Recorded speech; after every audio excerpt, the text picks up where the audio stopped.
கட்சி மிகப்பெரிய பிளவுகள் உண்டு பண்ணி கட்சியை ஒரு இக்கட்டான சூழ்நிலைக்கு தள்ளிவிட்டார்கள். அனைத்தையும் இழந்து போராடி கொண்டிருக்கிறார். அவர் என்ன கெடுதல் செய்தார்? திராவிட முன்னேற்ற கழகம் அம்மா அவருடைய ஆட்சி காலத்தில் 10 ஆண்டுகள் முடங்கியிருந்த திராவிட முன்னேற்ற கழகம் தற்போது இந்திய அளவில் முதன்மை கட்சியாக உருவாகி கொண்டிருக்கிறது. என்னை வளர்த்து விட்ட அனைத்திந்திய அண்ணா திராவிட முன்னேற்ற கழகம் மிகப்பெரிய ஒரு சரிவை நோக்கி பயணித்துக் கொண்டிருக்கிறது.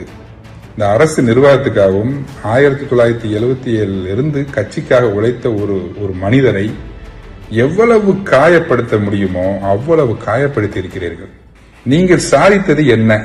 அனைத்து மாவட்டங்களிலும் எடப்பாடி பழனிசாமி அவர்களுக்கு மேல் செல்வாக்கு உள்ளவர்கள் யார் இருக்கிறார்களோ அவர்கள் அனைவரையுமே கட்சியில் இருக்கக்கூடாது என்று மிக குறுகிய நோக்கத்தில் செயல்பட்டார். அனைத்திந்திய அண்ணா திராவிட முன்னேற்ற கழகத்தினுடைய அனைத்து உண்மை தொண்டர்களுக்கும் எனது அன்பார்ந்த வணக்கங்கள். ஐயா ஓ பன்னீர்செல்வம் அவர்களுடைய ஒரே லட்சியம், ஒரே குறிக்கோள், அனைத்திந்திய அண்ணா திராவிட முன்னேற்ற கழகத்தினுடைய கழக நிறுவனர் பொன்மனச்செம்மல் புரட்சி தலைவர் அவருடைய சட்ட விதிகள் தொடர்ந்து சிறப்பாக எந்த ஒரு மாறுதலுக்கு உட்பட்டாமல் இருக்க வேண்டும் என்பதும் புரட்சித் தலைவர் எம்ஜிஆர் மற்றும் புரட்சித் தலைவி அம்மா அவர்களுடைய கொள்கைகள் எந்த ஒரு மாறுதலுக்கு உட்படாமல் சிறப்பாக செயல்பட வேண்டும். அதாவது உண்மை தொண்டர்கள் உயர்ந்த பதவிக்கு வர வேண்டும். உண்மை தொண்டர்கள் எந்த ஒரு சூழ்ச்சியிலும் வஞ்சகத்திலும் ஈடுபடாமல் உண்மையாக தர்மத்தின்படி கட்சி நடத்தப்பட வேண்டும். ஒரு சகோதரர்களுக்குள்ளாக பிரிவினைவாதத்தை உண்டு பண்ணி யார் உண்மையாக இருக்கிறார்கள், அவர்கள் என்ன கூறுகிறார்கள் என்பதை காது கொடுத்து கேட்காமல் தான் சொல்வதுதான் சரி என்பத நியதியில் எடப்பாடி பழனிசாமி அவர்கள் ஈடுபட்டதினால் கடந்த வருடங்கள் முழுவதும் மிகவும் பல இன்னல்களை கட்சி சந்தித்துக் கொண்டிருக்கிறது. ஐயா ஓ பன்னீர்செல்வம் அவர்கள் எந்த நோக்கத்திற்காக இதை கூறுகிறார்? ஆட்சியில் இருந்தபோது இருவரும் இணைந்த காலங்களில் ஈடுபட்ட போது ஒவ்வொரு முறை கட்சி சரிவை சந்திக்கும் போது ஐயா அவர்கள் நாம் சிறப்பாக செயல்பட வேண்டும் என்றால் ஒரு சில வியூகங்களையும் யுக்திகளையும் கையாள வேண்டும் என்று பலமுறை அவர்களை கேட்டுக்கொண்டார். அதை ஒவ்வொன்றாக நாம் கூற வேண்டும் என்றால் பல மணித்துளிகள் பிடிக்கும். உதாரணத்திற்காக பாராளுமன்ற தேர்தலில் சரிவை சந்தித்த போது ஐயா ஓ பன்னீர்செல்வம் அவர்கள் இஸ்லாமிய மக்களுக்கும் மற்றும் ஆதி திராவிட மக்களுடைய வாக்குகளை நாம் இழந்திருக்கிறோம், ஆகையால் அவர்களுடைய வாக்குகளை பெற வேண்டும் என்றால் அவர்களிடத்தில் நன்மதிப்பை நாம் அதிகமாக செயல்படுத்த வேண்டும் என்ற காரணத்தினால் ஒரு இஸ்லாமிய சகோதரர்களுக்கு ஒரு ராஜ்யசபா பதவியும் ஆதி திராவிடத்தினுடைய சகோதரர்களுக்கு ஒரு ராஜ்யசபா பதவியும் கட்சியில் முக்கிய பொறுப்புகளும் வழங்க வேண்டும் என்று பரிந்துரை செய்தார்கள். அதை ஒரு சிலவற்றை அவர்கள் நடைமுறைப்படுத்தினார்கள், ஒரு சிலவற்றை நடைமுறைப்படுத்தவில்லை.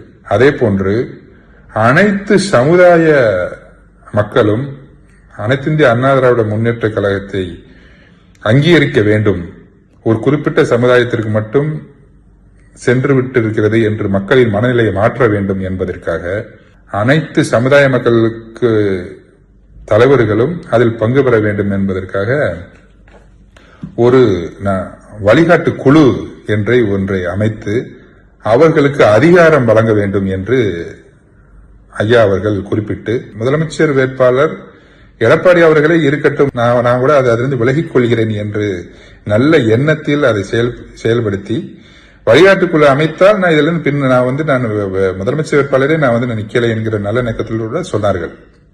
வழிகாட்டுக்குழுவும் அமைத்தார்கள். ஆனால் அவர்கள் வழிகாட்டுக்குழுக்கு என்ன அதிகாரத்தை அவர்கள் வழங்குவதை எடப்பாடி அவர்கள் நிறுத்திவிட்டார்கள்.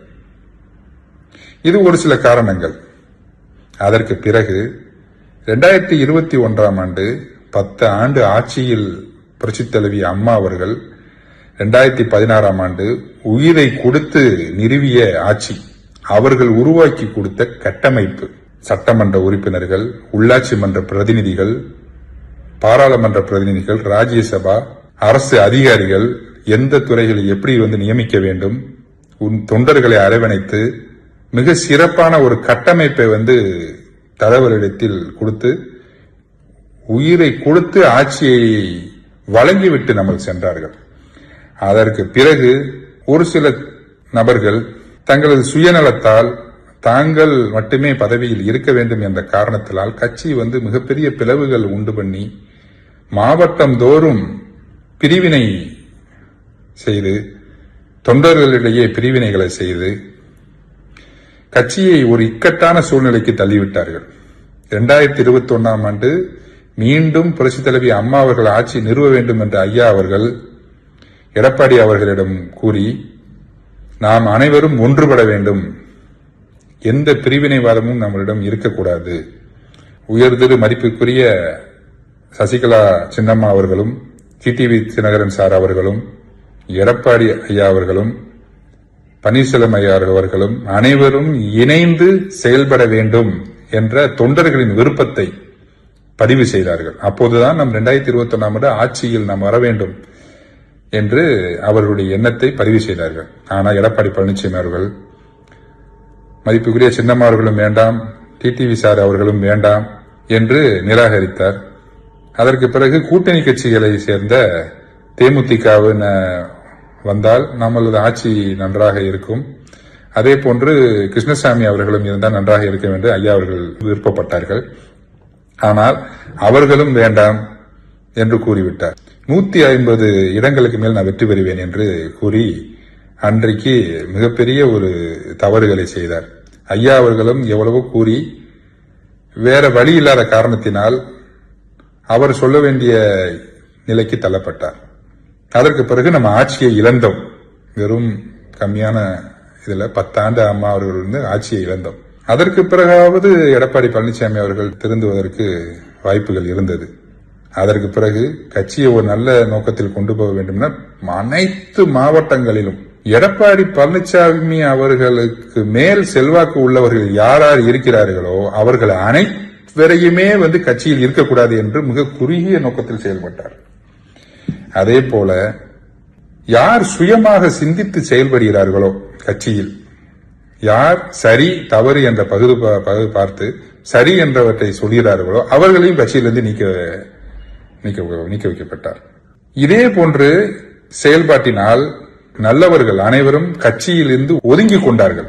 ஒரு சிலர் மாற்றுக் கட்சிக்கு மாறிவிட்டனர், ஒரு சிலர் மாற்றுக் கட்சிக்கு செல்ல விருப்பமில்லாமல் ஒதுங்கி எந்த வேலையும் செய்யாமல் இருக்கிறார்கள். இது போன்ற காரணத்தினால் கட்சி மிகப்பெரிய ஒரு பின்னோக்கி சென்று கொண்டிருக்கிறது. ஐயாவோ பன்னீர்செல்வம் அவர்கள் 98 ஆண்டு புரட்சித்தலைவி அம்மா அவர்களின் நம்பிக்கைக்குரிய நாயகனாக உருவாக்கப்பட்டு தொடர்ந்து 18 ஆண்டுகளுக்கு மேல் அம்மா அவர்கள் ஒரு கடுஞ்சொல் கூட ஐயா அவர்களை பேசினது கிடையாது. எந்த ஒரு முடிவு எடுக்கிறதா இருக்கட்டும் ஐயா அவர்கள் கலந்து ஆலோசித்த பிறகு அந்த முடிவுகளை எடுப்பார்கள். அவ்வளவு நம்பிக்கைக்குரியவராக ஐயா அவர்கள் வச்சிருந்தார்கள். ஐயா அவர்களை பயன்படுத்தி கொண்ட ஒரே தெய்வம் புரட்சித் தலைவி அம்மா அவர்கள் ஒருவர் மட்டுமே என்று நான் ஆணித்தரமாக கூறுவேன்.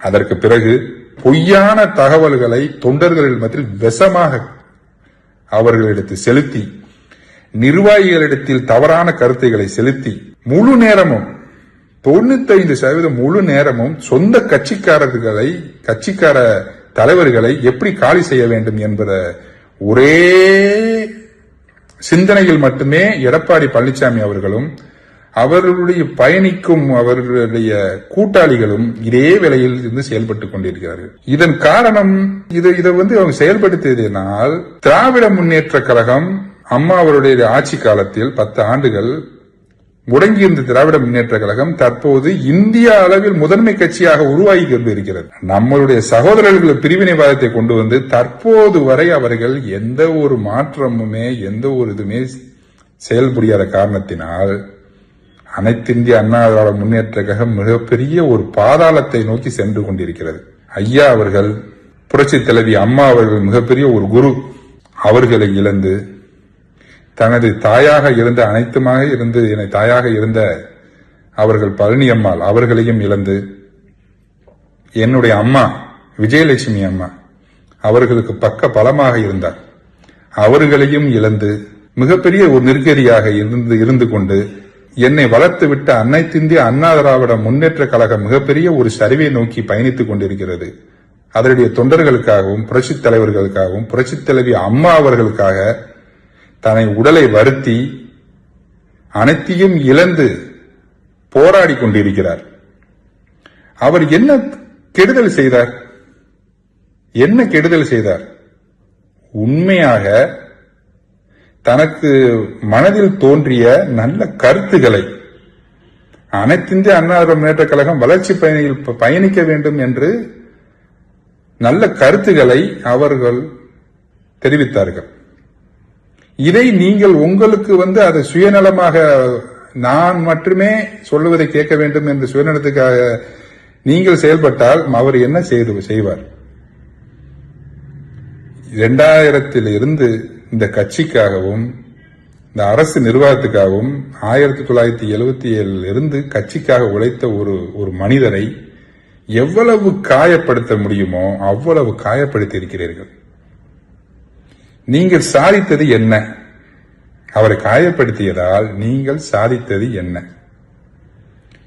எவ்வளவு பொய்யான குற்றச்சாட்டுகளையும் ஏற்றுக்கொண்டு மிக கடினமான சூழ்நிலையில் எத்தனை முறை நீதிமன்றத்தை அணுகி தொண்டருடைய உரிமையை காப்பாற்ற வேண்டும் என்று போராடி கொண்டிருக்கிறார். இனி 2026 சட்டமன்ற தேர்தல் வந்துவிட்டது. அதை நோக்கி பயணித்துக் கொண்டு அனைத்து கட்சிகளும் அவர்கள் வியூகங்களை செயல்படுத்திக் கொண்டிருக்கிறார்கள். 43% இருந்த அனைத்து இந்திய அண்ணா திராவிட முன்னேற்ற கழகம் 30% இப்ப 20% கொண்டு வந்து நிறுத்தியிருக்கிறீர்கள். நான் ஐயா அவர்கள் கருத்துக்களை எங்களுக்கு நடந்த சூழ்ச்சியும் வஞ்சகத்தையும் 10% கூட நான் சொல்லல, அவ்வளவு நடந்திருக்கிறது. இதை சொன்னோம் என்றால் அவருடைய நிர்வாகிகளுடைய செல்வாக்கும் எடப்பாடி பழனிசாமி செல்வாக்கும் மிகப்பெரிய சரிவை நோக்கி சந்திக்கும். எங்களுடைய ஒரே நோக்கம் அனைத்திந்திய அண்ணா திராவிட முன்னேற்ற கழகம் ஆட்சியில் அமர வேண்டும். உண்மை தொண்டர்கள் உள்ளாட்சி மன்ற பிரதிநிதிகளாக உருவாக்கப்பட வேண்டும். நிர்வாகிகள் சட்டமன்ற உறுப்பினர்களாக பாராளுமன்ற உறுப்பினராக இருந்து மக்கள் சேவைகளை செய்ய வேண்டும் என்பது மட்டுமே எங்களுடைய முக்கிய குறிக்கோள் என்பதை அனைவரும் உணர வேண்டும் என்பதை கேட்டுக்கொண்டு இனிவரும் காலங்களில் அனைத்து தலைவர்களும் தங்களின் மனசாட்சியின்படி செயல்பட வேண்டும் என்று 25 ஆண்டு காலமாக ஒரு உறுப்பினராக உண்மை தொண்டனாக உங்களை தாழ்மையுடன் நான் கேட்டுக்கொள்கிறேன். நன்றி, வணக்கம்.